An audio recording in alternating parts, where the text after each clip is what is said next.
আজি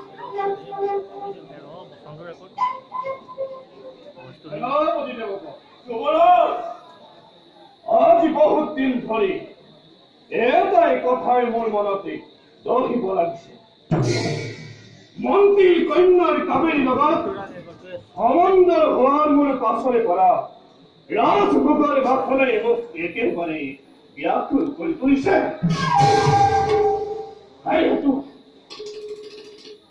ভাতৃনাথ হৰিশ্চন্দ্ৰৰ ৰাজ সিংহাসন লৈ হস্তগত কৰি মোৰ পত্নী কাবেৰীক মই ৰাজৰাণী মৰ্যাদাৰ মই বিভূষিত কৰা।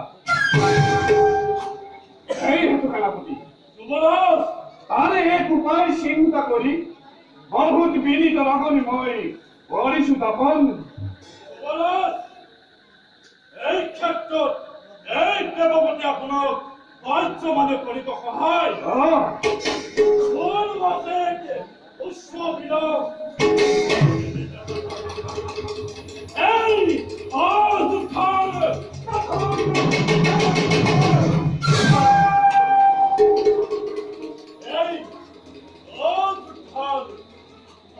সিংহাসন যদি মই আপোনাক বচাব পাৰো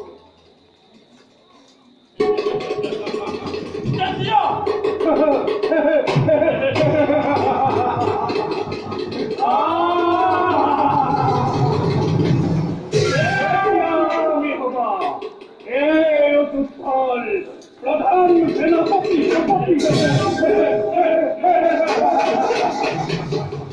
আৰ মায় হম এই বিফল দুঃখল এক শক্তি